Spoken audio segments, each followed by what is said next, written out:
ما امروز همچو دولت و همچو ملت با 4 تهدید بزرگ روبرو هستیم.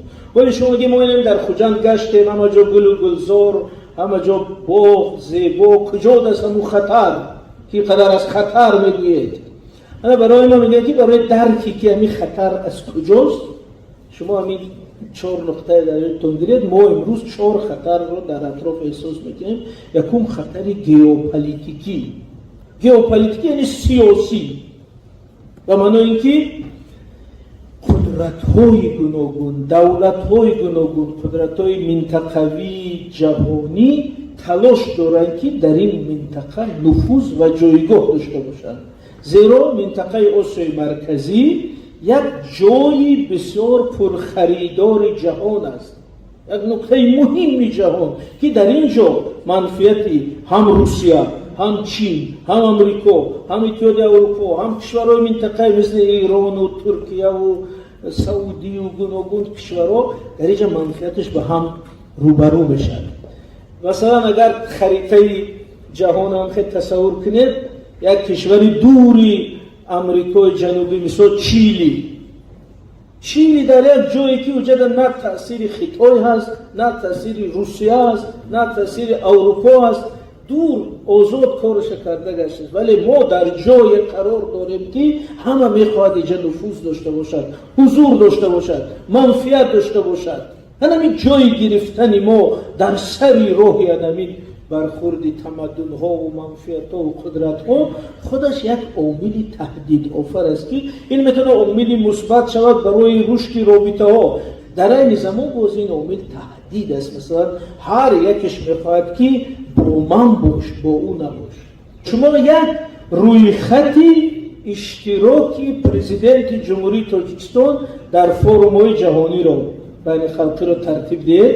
بینید من خیلی شد امروز میرود فورومی چین و آسیای مرکزی، باز میرود فورومی امریکا و آسیای مرکزی، باز میرود فورومی اتحادیه اروپا و آسیای مرکزی. این روز 3 و 4 همین ما در سمرقند گذشت. باز میرود فورومی هندوستان و آسیای مرکزی، باز یک فورومی شد آلمان و آسیای مرکزی، باز فورومی ژاپن و آسیای مرکزی، همه روسیه و آسیای مرکزی که هر روز با نام اودکبه و رسنگه و دویر میشن.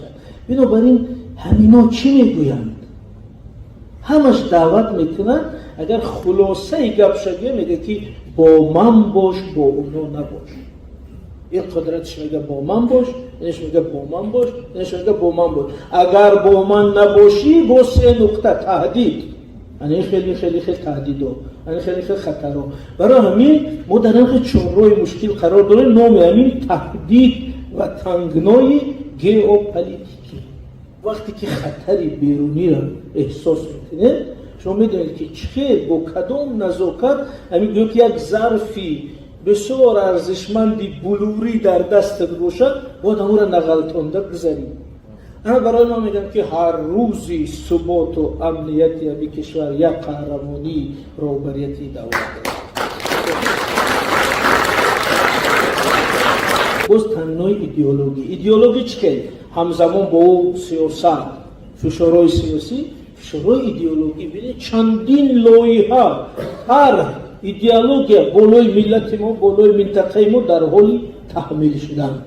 از اون افراطگرایی دینی آمده است میگه که مثل من باش، از اون لیبرالیسم شدید غربی آمده است میگه مثل من باش.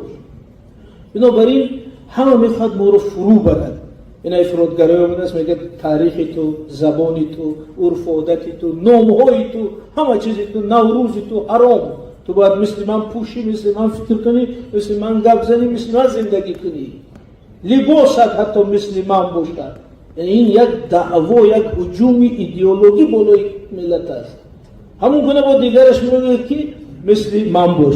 بنابراین اینا میگم تنگنای ایدئولوژی. در پشت اون ایدئولوژی ها باز قدرت ها، باز مقامات مخصوص، باز پول، اقتصاد، برنامه استفاده است. این تنگنای ایدئولوژی. باز داریم تنگنای تمدنی، یعنی چند تمدنی کلان میخواد ما رو فرو برد. ولی این مسئله ظریفتر است. نام به نام نمیگیم، لیکن شما درک میکنید که بالای تاریخ ما چی بحث است، بالای شخصیت های ما چی بحث است، بالای گذشته ما چی بحث است. روزی اومده است میگه نامی همین منطقه رو تغییر میدهیم، تاریخش از نو مینویسیم، شخصیتش از نو تقسیم میکنیم. بنابراین این نامش تهدید تمدنی، حتی این نوروز دعوا کرد که دیگر صاحبی نو دارد.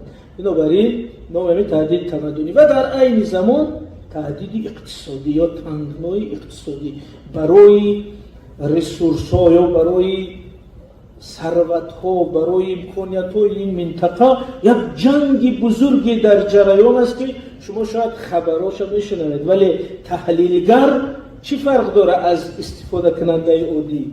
استفاده کننده عادی همین خبرها را یک تا میخواند، فرگمنت های میدوند، اما تحلیلگر پرکسیس میدوند و فلسفه می خبر میدوند که من همین خطی برقی کاسه هزار ما میسازیم، بینید نمیمونن که به سمت افغانستان پاکستان رو، چون که میگه اگر اینا با بازار جنوب براین وابستگیشون از بازار شمال کم میشه، اینا استقلال مییابند. بنابراین نمیگذارد که با جنوب رابطه توسعه کنی، چون که یک بند است. اگر راه آهن هم از طریق ما باشه، روی گازت هم، روی برقت هم جنوب بریدگی برایشون. با برعکس ما از نام امریکا یک مکتوب داریم، اگر گاز و نفت روسیه رو میخرید، ما شما به روی خط کشورهای سرمایه گذاری جنگ اوکراین داخل میکنید، پس شما تحریمی بین خلقی میشید. انا که تصور کنم این تاجیکستان چی باید کنه؟ اگر ما گاز و نفت روسیه رو نخریم از کجا میگیریم؟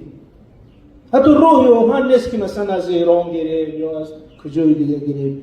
انا همین نامش تنگنای اقتصادی، انا همین نامش وضعیت منطقوی که ما قرار داریم. اگر ما بگیم که ما نفت روسیه رو نمیخریم از این بعد، باز او میگن که کنی از کجای دیگه میخری، او رو هم میگن. از همین نامش تنگنای اقتصادی، مبارزه اقتصادی. انا در همین گونه حالت قرار داشتن یک کشور تقاضا میکنه که مسئله هایی که به بود و نبود ما داخل داره، مسئله که به سرحد داخل داره، به نظام، به امنیت، تیزتر حل خود را یابند تا بهانه برای از بین بردن، آسیب پذیر کردن یا شکستن امنیت ما نشود.